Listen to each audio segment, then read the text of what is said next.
Muito bem. Bom, gente, a primeira questão já começou com um erro aí, né? Só tem A, B e C, e eu não percebi. E na realidade, não seria nenhuma das três, né? Mas a grande maioria colocou, até onde eu corrigi, a alternativa C, né? Que era a mais correta aí entre as que estavam aí, né? Então, a importância das prostaglandinas no estômago. Aumenta a produção de ácido? Não, né? Diminui. Aumenta a produção de bicarbonato? Não é muito a função dela. Diminui a produção de ácido, sim, e aumenta de bicarbonato?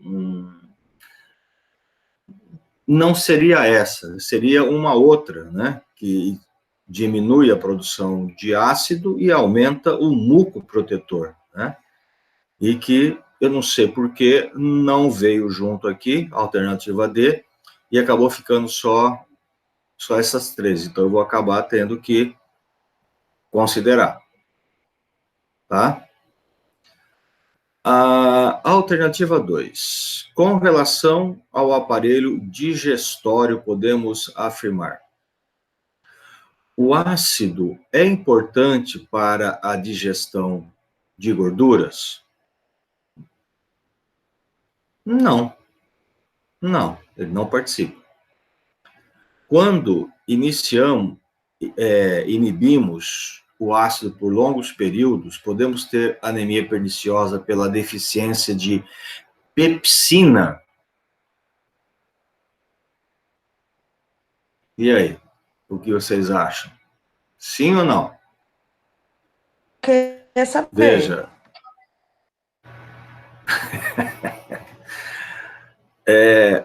a anemia perniciosa ela está relacionada mais com o quê? A deficiência de absorção de vitamina B12, não seria? E a B12, ela está mais relacionada com, é isso aí, com o fator intrínseco. Então, seria a deficiência de fator intrínseco e não de pepsina, tá? Então, não é essa. O receptor H2 é o mais importante na secreção de ácido gástrico?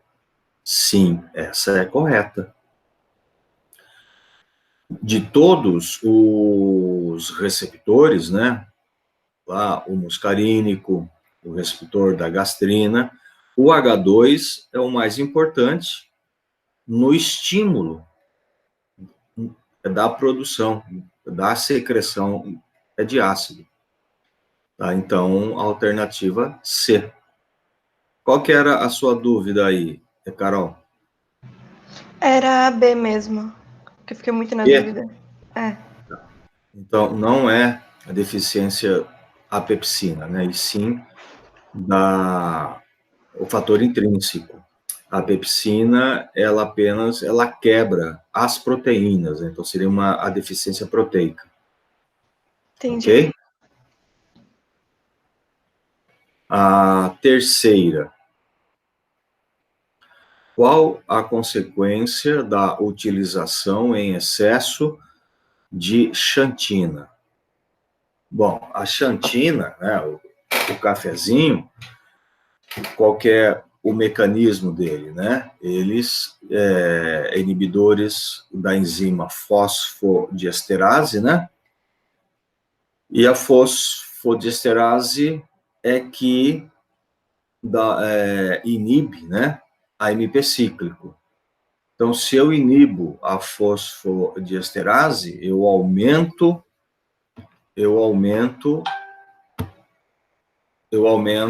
o AMP cíclico, né? E aumentando o AMP cíclico, eu aumento a síntese de ácido clorídrico.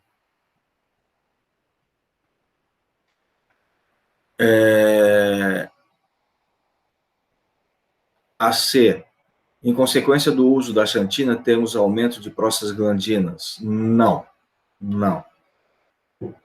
A letra D, as xantinas não interferem na função fisiológica do estômago. Interfere sim, né? Então, a correta aqui é a letra B.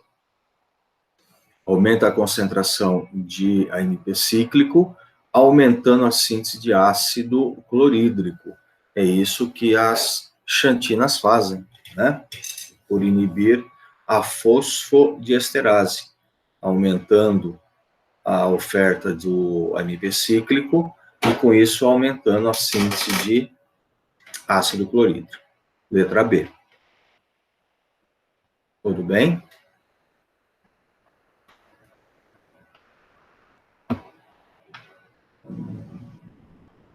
Beleza.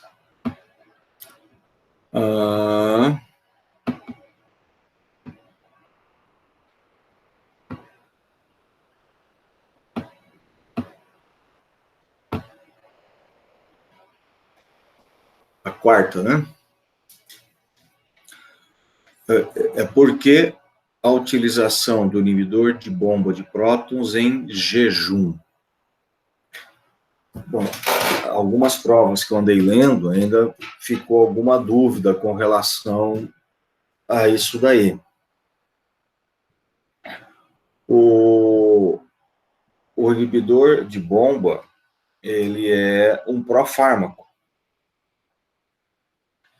E para ele ser ativado em fármaco, ele vai precisar de ácido. Só que, se ele utilizar o ácido do estômago, ele se ativa no estômago, mas depois ele não consegue ser absorvido. Então, não pode ser ativado no estômago. Ele não pode. Ele tem que ser ativado pelo ácido lá na célula parietal. Então, nós precisamos proteger esse profármaco da acidez gástrica, né? Do ácido do estômago. Bem, como que eu vou proteger ele? Eu vou proteger esse profármaco desenvolvendo aí a cobertura, né, dele. Eu vou revesti-lo com uma cobertura ácido resistente, que não solubilize em ácido, somente solubilize em pH mais alto, próximo ao básico.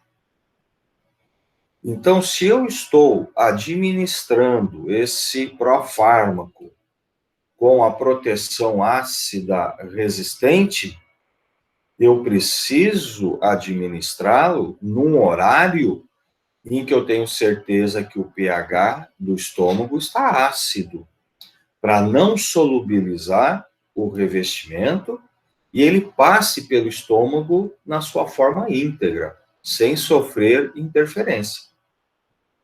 E somente ocorra a absorção a nível do adenal.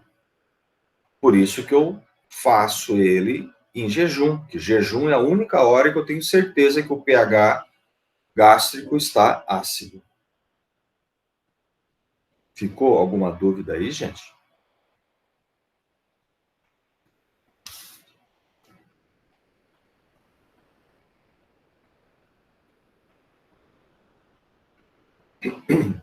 Tudo bem? Tudo bem. Muito bem, então.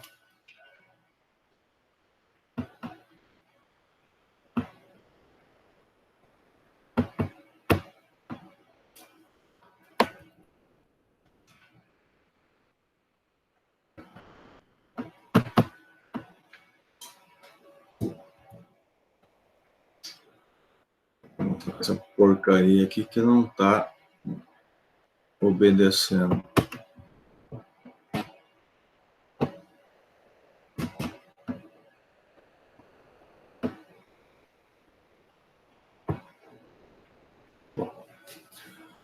A quinta, por que não se justifica a utilização de um inibidor de bomba de prótons 2 vezes ao dia?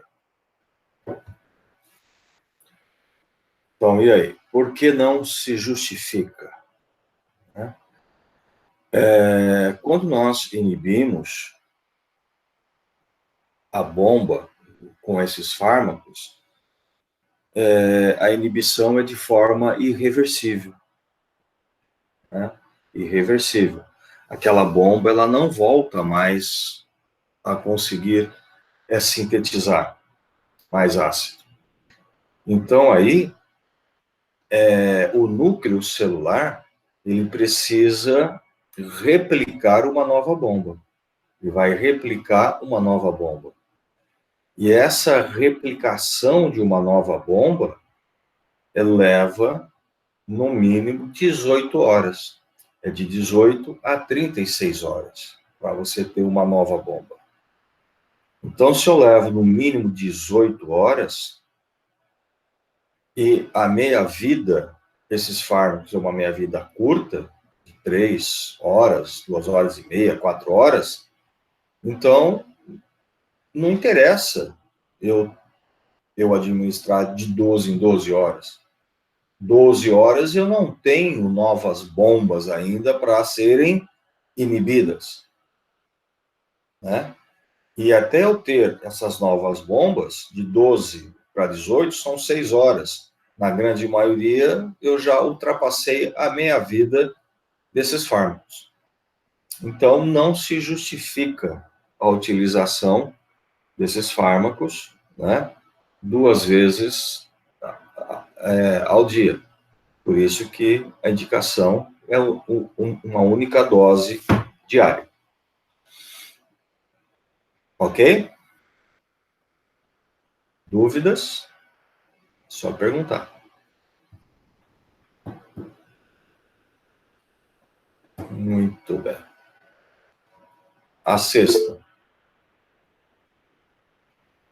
É um ponto, Renato. Um cada um.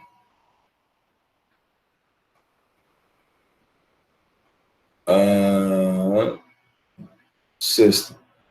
Como que é feito o controle fisiológico na síntese de osteoclasto? Muito bem. O controle fisiológico de síntese do osteoclasto, ele se dá através da proteína, né? Osteoprotegerina. Para que haja síntese de osteoclasto, eu preciso ter a ligação do RANK ao RANKL, né?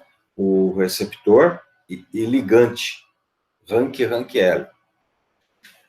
Aí eu consigo ter o estímulo para a formação do osteoclasto. A proteína óssea, a osteoprotegerina, ela é a proteína com estrutura semelhante ao RANK, né? E ela se ligando ao RANKL, ela impede a ligação ao RANK. E aí não tem o estímulo para a síntese de osteoclasto. Então, na realidade, quem faz esse controle, né, fisiológico da síntese de osteoclasto são as osteoprotegerinas.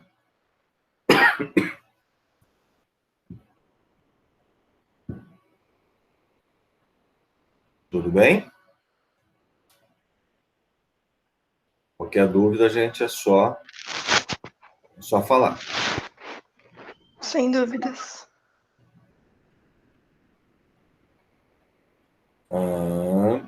A sétima.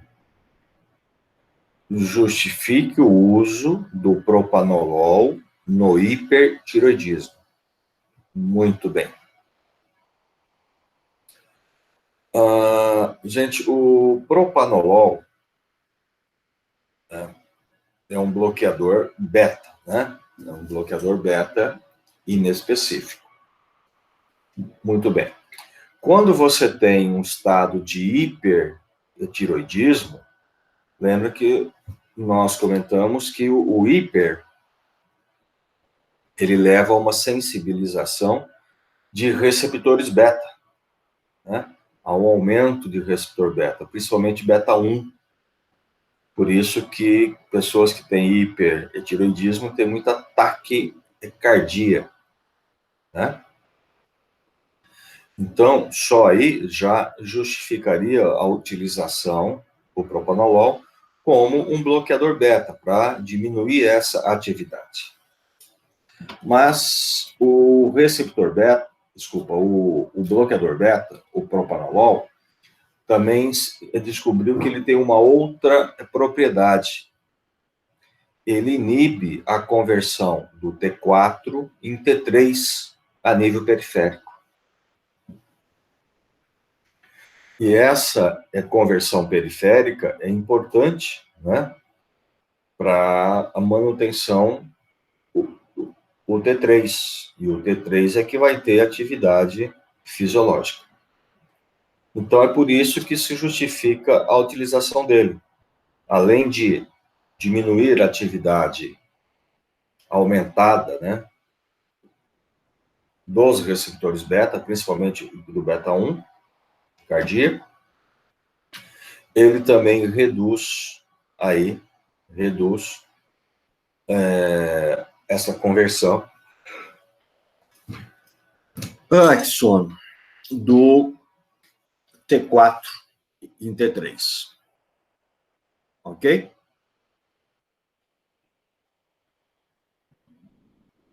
Tudo bem?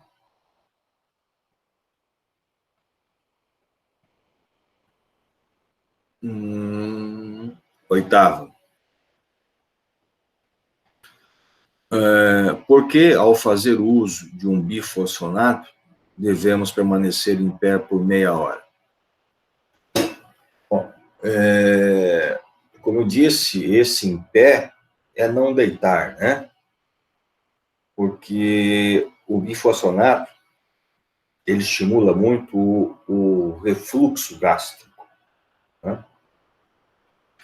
Então, esse permanecer em pé por meia hora, para que dê tempo desse fármaco se solubilizar, de ser absorvido, né?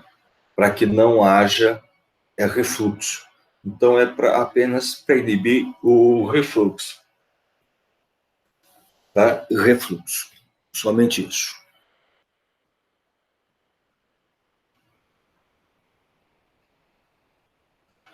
Qual o mecanismo de ação do iodo radioativo 131? Bom, o iodo 131 é o iodo que é utilizado, né? É utilizado no tratamento do hipertiroidismo.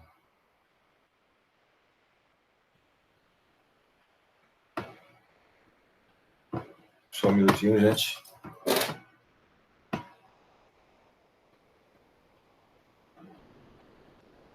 Tá. O iodo radioativo, ele é utilizado, então, no hipertiroidismo. Mas é o seguinte, eu comentei com vocês que o hipotiroidismo, ele é mais fácil, né, de ser controlado do que o hiper. E além de ser mais fácil de ser controlado, oferece um menor, assim, risco, né, quanto à parte cardíaca, essas coisas, do que o hiper. Então, quando se tem um estado de hipertiroidismo, às vezes é preferível, né, converter esse paciente de hiper para hipotiroidiano, aí para ser mais fácil o controle. Principalmente no caso de doença de Graves, né, onde você tem aí um estímulo muito grande dos receptores e TSH, e você tem aí um aumento muito grande da atividade tiroidiana. Então, o iodo radioativo é uma forma de você diminuir essa síntese. Como? Ao utilizar o iodo radioativo, né, a tireoide vai captar esse iodo, e esse iodo, ao ser oxidado pela tireoperoxidase, né, vai emitir as partículas radioativas. Alfa, gama, né? É beta e gama.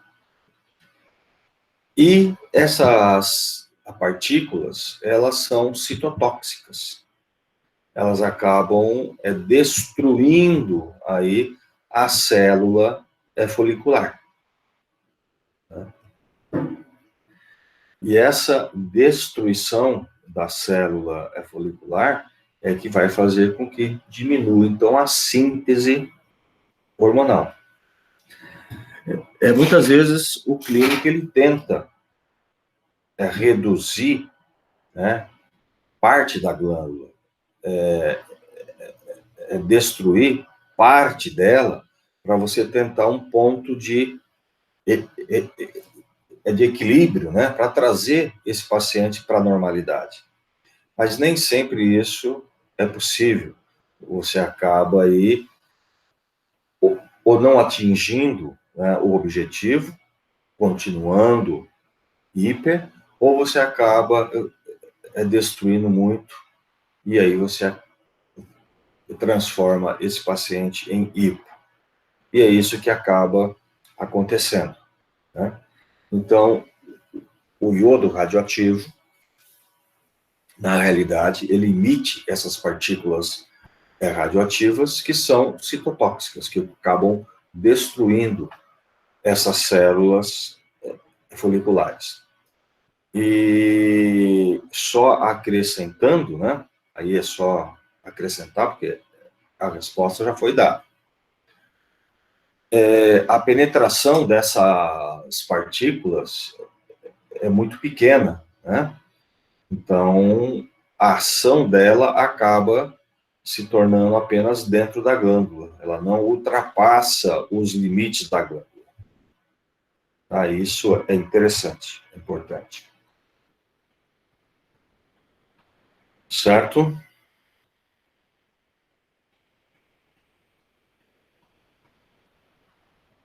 Tudo bem aí? Tudo bem. E a 10ª, né? Porque os fármacos antitiroidianos, inibidores de síntese, só demonstram atividade após 1 mês de uso. Bom, a tireoide é uma glândula que sintetiza e armazena, né, uma grande quantidade de hormônio. A quantidade de hormônio armazenado é suficiente para manter uma boa ação desses hormônios por 30, 40 dias.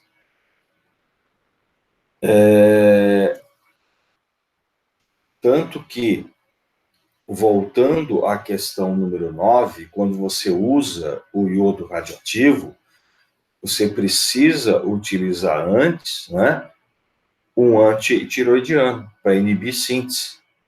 Porque a hora que você começa a destruir as células, se tiver hormônio armazenado, esse hormônio é liberado. Então, aí você pode ter uma ação de hipertiroidiano. Então, precisa inibir primeiro a síntese, para você utilizar aquele excesso todo que está armazenado, para depois você iniciar a destruição dessa célula.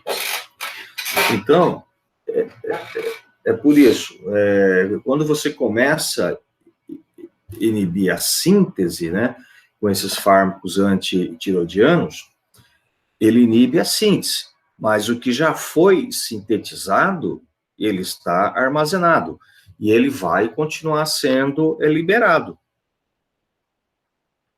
Então, a ação vai continuar ocorrendo.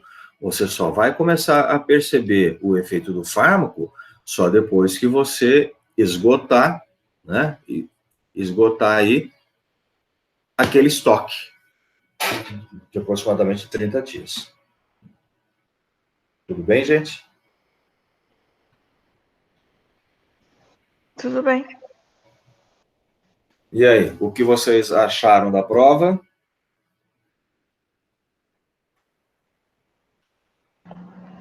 Eu achei de boa. Muita questão que você fez aí, você já tinha falado com a gente. Aí eu acho que foi mais fácil para mim.